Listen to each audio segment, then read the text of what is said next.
The last time you were on the show was around 2.5 years ago. Mm-hmm. What's different about the Paris Hilton sitting in front of me today versus the one that I met 2.5 years ago? Wow. It's like, I feel like I've just grown so much, and it feels like a lifetime ago, even though it was only 2.5 years. So much has happened. I'm now a mother of 2. I just moved into my new home. I have just been on this whole discovery journey. And now with my new documentary, it's just had a lot of time to reflect on my life as well, and been through so much. And I'm just really proud of the woman I am today. Mm. Last time you came on, we were talking about your memoir. Today we're talking about your documentary. I felt the memoir was such a cathartic, emotional experience, writing it, sharing it. When I watched the documentary, it feels like this was the same. It felt like it was, the music is therapy, the journey's healing. You really see your growth in it.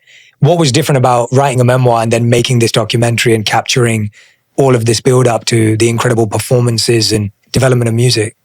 I feel like this is like a trilogy, like my healing experience. Like first through my documentary, This Is Paris, then the second part through my memoir, and now with this third part with this music documentary. And really just going into my journey through life, but seeing it through the lens of music, and just how healing music has been to me, and how I really believe that music is something that saved my life. Just going through so much in my life and through so much trauma and pain. And I always remember the one thing that would always make me so happy was music. So I really wanted to just dive back into that more, and also just revisiting a dream of mine, because since I was a little girl, I've always loved music. And then releasing my first album in the 2000s. And I just feel like I was just so underestimated back then. And now I really feel like I'm taking back my power and my voice, and showing people a side of me they'd never seen before. Yeah. Did you get your Spotify Wrapped age this morning? Did you see that?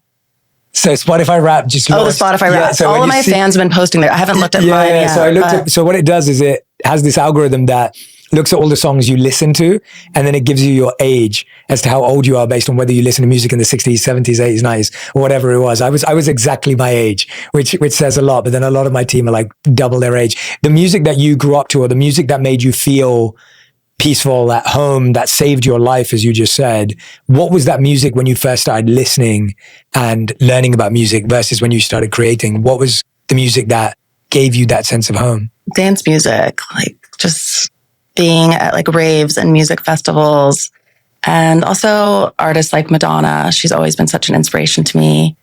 Britney songs, to this day, I'm like obsessed with all of her music. It just makes me so happy, and just anything that brings me like happiness and joy and that energy. Mm. And just listening to certain lyrics of songs and just really being touched by them.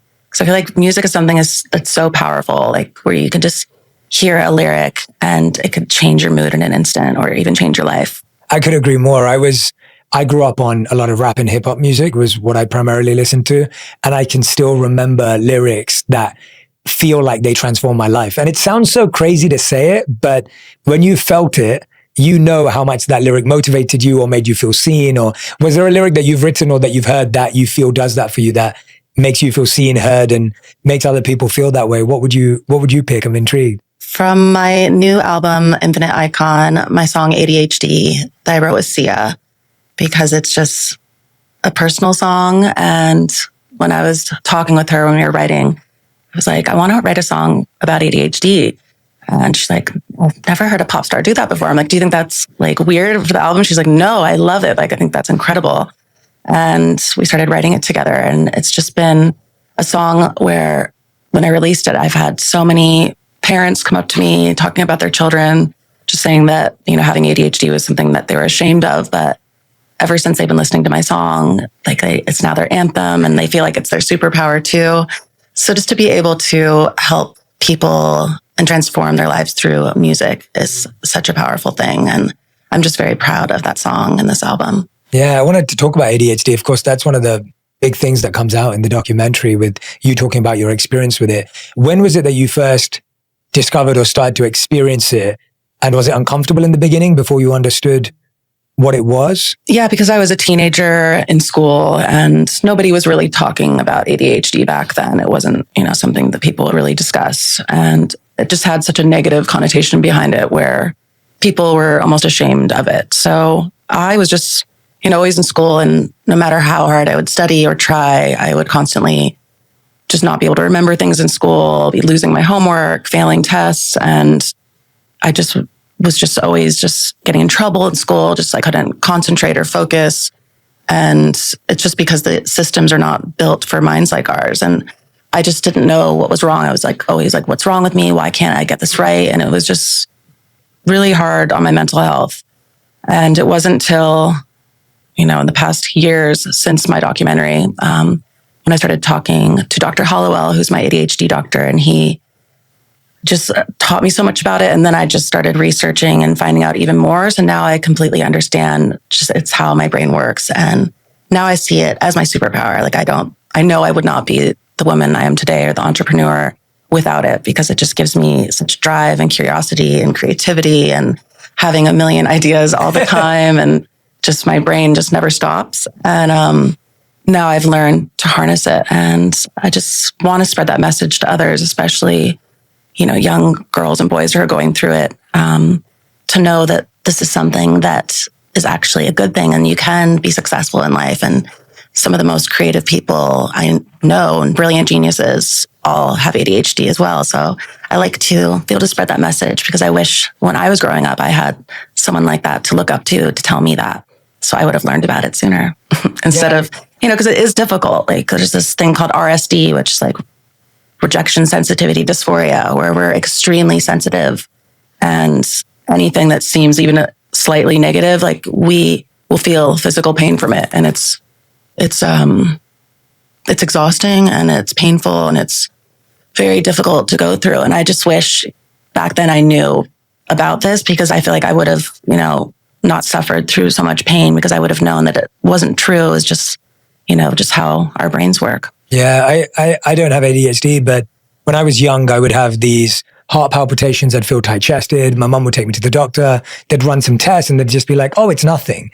And now you'd call it anxiety, or you'd call it a panic attack, or you'd call it, high stress. And it's so fascinating to me that when we were young, or I'm still young, but when we were younger, there was no conversation about this at all, especially not in the mainstream. No. And so I love that you're making a song about it and giving people an anthem, because all of a sudden it's not just people are talking about it, and the way you're talking about it, it's not just coping and it's not just managing. You're actually saying it's my superpower. Talk to me about how ADHD is your superpower, because you're not just saying I've figured out how to deal with it and I've figured out how to manage it and I've figured out how to cope with it. You're saying this is actually what makes me a great entrepreneur and a great creator. Talk to me about that connection. I think it just really gives me that drive, and also taking risks, doing things first. Just constantly, my brain is just always moving, thinking, creating, coming up with different ideas and doing things first. And just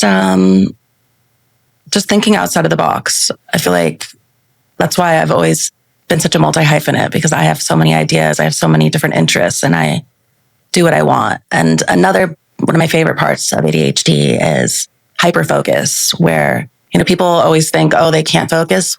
We can. We just don't focus on things that are boring.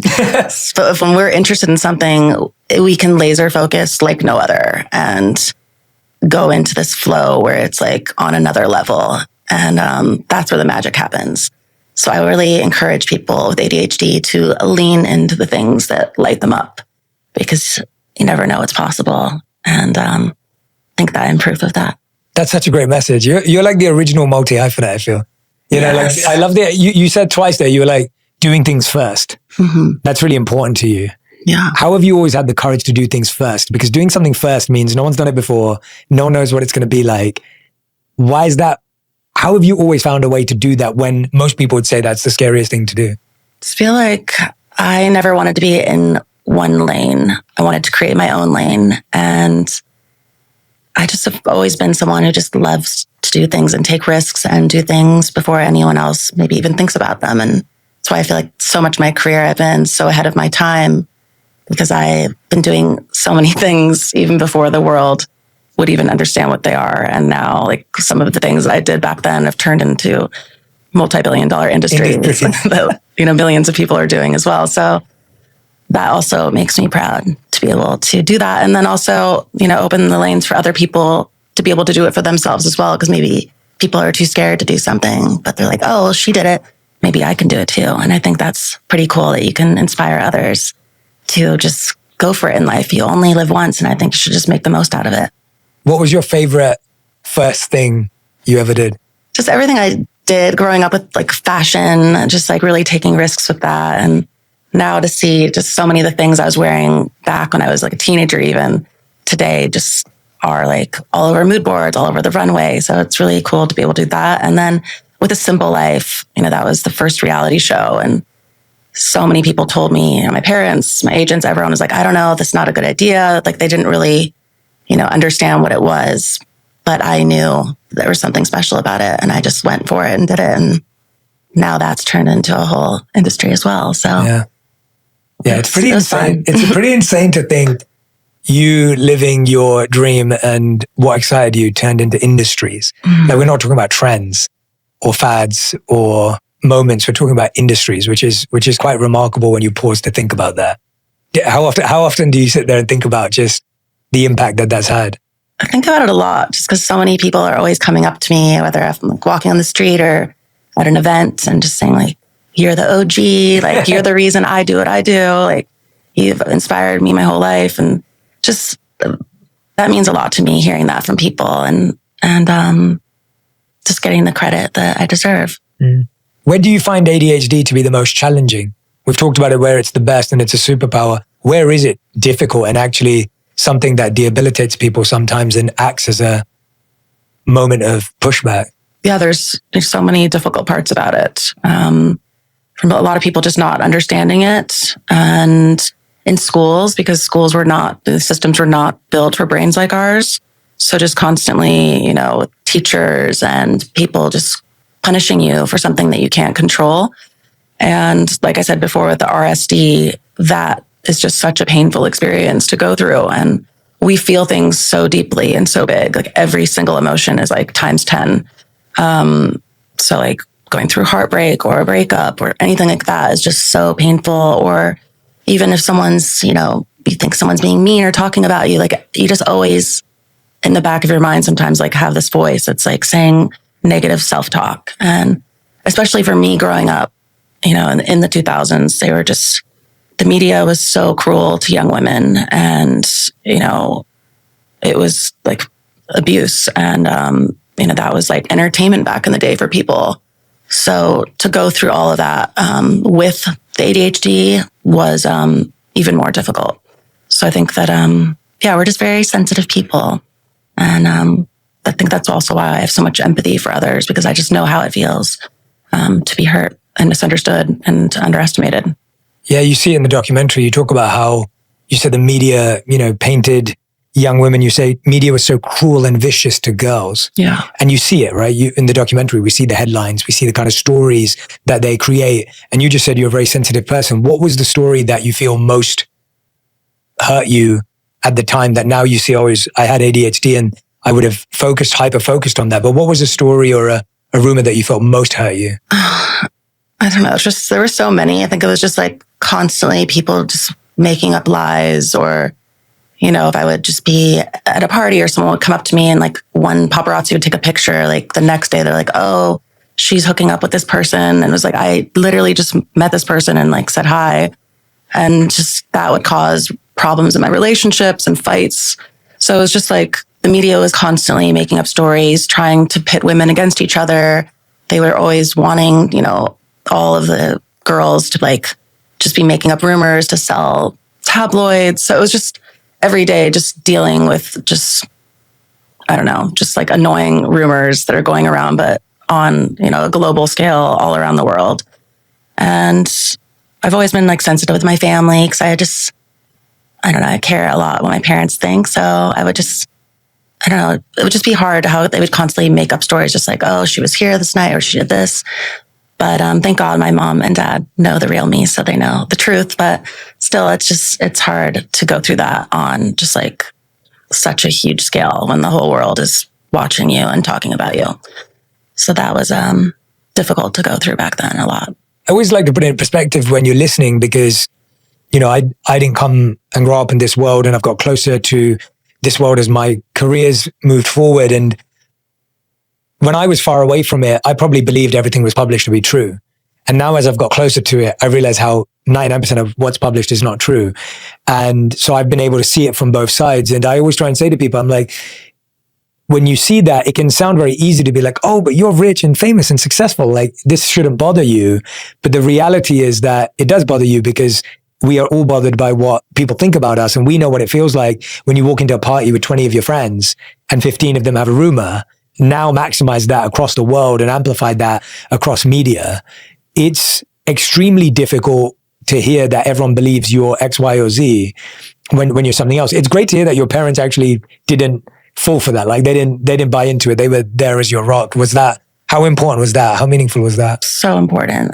Having a family that loves and supports you is extremely important. And growing up in this town my whole life, I've seen so much, and I've seen a lot of people who don't have, that support from their families. And did you see different pathways happen to them? Like, so you've been able to consistently reinvent, build, grow your career, achieve more and more stuff. What did you see to peers who didn't have that support at home or that mindset? It was very difficult for them, very lonely, and not knowing who to trust, some people not even being able to trust their own family. And a lot of these, kids growing up were the breadwinners for their family. So that dynamic in itself. And then not having, just like those family values instilled in them as well. So I've seen a lot of people come and go from this town. Like, let's put it that way. I think it's hard to go through this and, experience this industry, this lifestyle, and not have that support. And a lot of these people just spiral, and some of them are not even here with us anymore because of that. So it's very sad. Like, I feel very grateful to have such amazing parents who love me so much and who support me, and we're so close. And not everybody has that. It must be painful to look back, because you now have the wisdom to be able to help, but obviously at that age you didn't. Yeah. And so you just had to take care of yourself. And I'm sure if you could go and reach out to those people at that time, at that age, it would have helped them, but they didn't really have that support. And it's painful to watch. I mean, you go on to say in the documentary that, the release of the sex tape was the most painful and violating experience of your life. Yeah. And I think what's really powerful, I said this to you offline as we were talking outside when we were taking pictures, that it's really amazing when I was watching the documentary to watch you reflect on a moment that we all remember, but seeing you reflect on it, not emotionally in your healing, because it feels like, at least to me, that you've done so much work on yourself, that the healing's there, but now you're able to look at it at a moment in time as to how damaging it was for you as a young woman, for potentially taking away your music career, for the impact it had on your self-esteem. Talk to me about how you felt at that time and how your healing has looked to even recover from something like that. That was, I've been through a lot in my life, but that was, one of the most painful experiences to go through, to trust someone so much and then to be violated like that and have the entire world watching, laughing, talking about it, like villainizing me. I was, 19 when this was filmed. I was a child and I was in love and trusted someone and, did something I thought that no one would ever see. And then had the whole world, judging me for something. And it just, watching, like going back and doing this documentary and reliving that and thinking about it even, it's just like this young girl. And then there's all these adults, like basically sexualizing and verbally, mentally, like abusing me. And that wouldn't happen today. Like, I look at, thinking about it like that today, like he would be like in jail. Like it would not fly. And I don't know.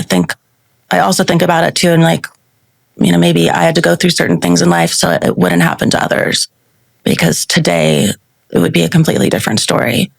But yeah, it was just, I feel like that's something that people, if they don't know my story now, like that they would judge me for the rest of my life for it. And, you know, growing up, I always like looked up to people like Princess Diana and Grace Kelly, all these amazing, elegant women. And I feel like when he did that to me, it took that away from me. Like people would never look at me in that way because of it. And that is something that will probably haunt me for the rest of my life. And it just makes me so sad for that girl who had to go through that and just feel so alone and just so sad. Like I just didn't even want to ever see anyone again after that happened. I was like hiding in my house. I canceled the whole press tour for The Simple Life because that was literally about to come out like a few days later. Yeah, something I don't know if I'll ever fully heal from that. Really? I don't know. I don't think I will, but I hope by telling my story that I can help others from not having that happen to them and also having it be illegal. And now there's so many laws against it, and there was nothing to protect me back then for it. But today, women are more protected in that sense, but there's still more work to do. And that's something also that I want to use my voice for and fight, because it's not right for anyone to go through something like that. Was that the reason you revisited in the documentary? What was your reason for wanting to revisit such a horrific, terrible, tragic and heartbreaking time? Like, why did you do it? Just to let others know they're not alone. I've seen it happen to so many other women. I've had so many people, girls, reach out to me on social media, girls, boys, so many people go through that, you know, where an ex will go and do something like that to them and put it online. And then it's something that ruins their lives as well. And that so many people have been through it. So I want people to know that they're not alone. And that's not their shame. They shouldn't be ashamed for something that someone did to them. And I think it's important for people to be able to think about it that way, because I feel that shouldn't define who you are, because that's not who you are. That's what somebody did to you. And that's been a really empowering thing for me to feel, to let go of that shame, because it's something I should never have held on to. Yeah, it's so interesting, isn't it? Where someone hurts you and takes advantage of you and exploits you, but then you're the one who's left with the shame and guilt. And then you carry that around, and now everyone you see, you're reflecting back that shame and guilt. And like you said, the media makes a storm out of it to get attention off of it and makes it worse. I can't imagine what you went through at that time. Like I can't even begin to fathom, especially as a 19-year-old, like to go through that. And I'm glad that things are changing, but I still worry that the media finds a way to target women. Like you said, I'm sure you have famous women reach out to you all the time as to how they feel targeted in the media. Even today to talk. Do you get people reaching out and saying, Paris, how do you deal with this? Yeah, a lot of people reach out to me and just like, how did you survive like all this? Like, you're so strong. You've been through so much. And they'll be like, I'm going through something similar right now. Like, and I don't know what to do. And a lot of people even said like, I want to like take my own life. Like, I don't want to live anymore. And I just try to make people feel strong and know that this is something that will pass and they'll get over it, and just to take back their power in some way. But, I think just the shame is something that is just so hard to hold on to. So I think that's important for people to try to heal from that and to let go from it. But, it's something that still happens today, and it makes me so sad. And now, with all these platforms and, the iPhones and all, it's just like the hidden camera. There's just so many things that are happening, and people need to stop, and people need to be held accountable for it, so they don't think that they can just get away with it. What was that 12-month period after the tape release like for you? Like, what did life look like? You said you put off the press tour for Simple Life. I just for several months did not leave my house. I just didn't want to see anyone. I don't want to talk to anyone. I canceled everything. I didn't want to speak about it. I just wanted to like ignore it and just pretend like it never happened. So I would just like not even have to think about it. People just kept saying like, Paris, like, we need you here. Like, your show just came out. And then SNL called and they asked me to come on, and Jimmy Fallon had this really funny script that they wanted me to do. And I was really nervous to do it, but I love Jimmy. He's always been so kind and so lovely and just a really amazing person. So I went and did it. And I feel like that made me feel a little bit better. Like I was almost taking my power back in a way. And I don't know. It just like was like a turning point for me where after that, then I felt more comfortable. And then, it was always difficult and hard, but I knew that I needed to be strong, and I knew that I needed to just go on with my life. But it's something that will always be in the back of my mind. Yeah, that moment in the documentary, which that clip of you on SNL, it feels like that was the moment where you leaned into the narrative, owning it, claiming it in your own way, redefining it. And that sounds like that's so counterintuitive, but for you, it was marketing genius, but also healing. It's like, it's such a hard moment because it's like, there's so much pain internally, but then you have work and a life and you're trying to get it back. And so talk to me about what reclaiming your narrative meant to you in that moment and what you went on to do that felt empowering internally and externally. Because I think we see externally how it made sense as a brand, but you're a human. And as I'm sitting in front of you now and I'm hearing you speak, I'm like, oh no, this is not over for Paris. It never was, even though the ads and everything took off and everything changed. What was that internal journey after that was happening while the external brand was being reclaimed? I think in my mind, I just felt like, I don't know, the whole world had this kind of like what they thought of this like persona. And I was already creating a character in a way because of all the other trauma I'd been through as a teenager. Yeah, which we discussed last time. Yeah. So that was like almost like my armor, like this caricature where it was like, this will keep me strong. And, they're not actually laughing at me. They're laughing at this character that I purposely am doing. So I don't know, I was kind of just like leaning into it. Like, oh, you think this about me? All right, well, I'm going to take it to the next level and I'm going to build an entire like empire. Brand around it, an empire. And I don't know, I just felt like always that character, kind of like that dumb blonde persona, just kind of just was like shielding me from everything else. And also because I had so much, internalized pain and trauma I'd been through that I was not ready to discuss back then because I just didn't even have the time to reflect on it because I was young. I was like a million things were happening and, people were not even talking about mental health or any of that, I think up until like 5 years ago, it feels like. Literally. Yeah. So there was no room to even do that because nobody, if you even said the word mental health back then, people wouldn't even know what they would be like, what? Like a mental hospital? Like they wouldn't even understand what that meant.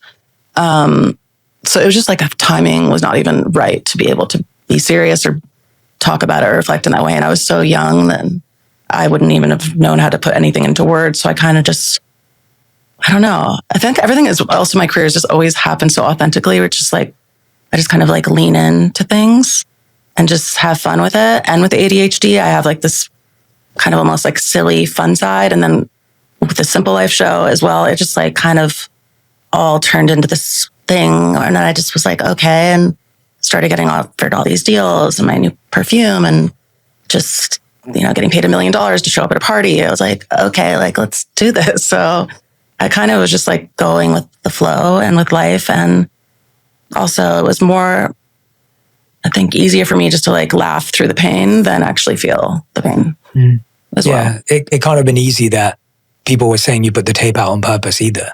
That was the thing that was the most painful for me as well, for people to believe that. Because, something that's the most personal thing that you would never want anyone to see. And then people thinking you did it on purpose, that was something that really